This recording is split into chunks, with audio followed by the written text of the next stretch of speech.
ইউরোর big সেমিফাইনালের আগে অস্বস্তিতে দুই জায়ান্ট ফ্রান্স ও Spain. Spanish captain Alvaro Morata ফাটিয়েছেন বোমা, জানিয়েছেন ন্যূনতম সম্মানটুকু তিনি পান না দেশের কাছে। ইউরো শেষেই ছাড়তে চান দেশ। আর আসর শেষে ফরাসি গণমাধ্যম বয়কট করতে পারে ফ্রেঞ্চ ফুটবল ফেডারেশন। ইউরো 2024 আসরের মেগা সেমিফাইনালে মাঠে নামতে প্রস্তুত দুই জায়ান্ট স্পেন ও ফ্রান্স।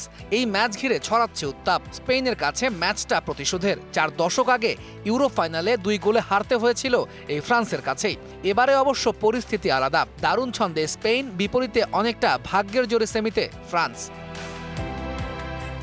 সেমির আগে অবশ্য মাঠের বাইরের কাণ্ড উত্তাপ ছড়াচ্ছে বেশি। ম্যাচের আগে রীতিমতো বোমা ফাটিয়েছেন স্পেনের অধিনায়ক আলভারো মোরাতা। ইউরোর পর রীতিমতো দেশ ছাড়ার হুঙ্কার দিয়েছেন তিনি, জানিয়েছেন দেশের কাছ থেকে ন্যূনতম সম্মানটাও পাননি মোরাতা। ঘটনার সূত্রপাত কোয়ার্টার ফাইনালে জার্মানির ম্যাচে। সে ম্যাচে হলুদ কার্ড দেখা মোরাতাকে নিয়ে স্প্যানিশ গণমাধ্যম খবর প্রকাশ করে দেশের জন্য মোটেও চিন্তিত নন তিনি। তার কান্না দেখে শিরোনাম হয় নিজের জন্যই কাঁদছেন মোরাতা। আর তাতেই রাগ উগলে দেন এই স্প্যানিশ অধিনায়ক। নগদের কাছে সব গ্রাহকই প্রিয়, তাই তো সারা দেশে ক্যাশ আউট চার্জ সবচেয়ে কম।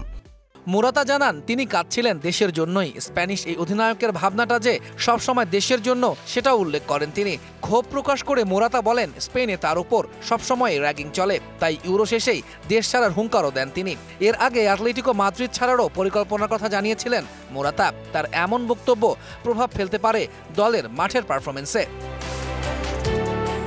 স্বস্তিতে নেই ফরাসি শিবিরও। নিজ দেশের মিডিয়ার ওপর খেপেছে পুরো ফরাসি ফুটবল টিম। সেমি সামনে রেখে শিষ্যদের পেনাল্টি শুটআউটের প্র্যাকটিস করাচ্ছিলেন কোচ দিদিয়ার দেশম। আর সেই অনুশীলনের পুরো ফুটেজ সোশ্যাল মিডিয়ায় ছেড়ে দেয় তাদের দেশেরই একটি গণমাধ্যম।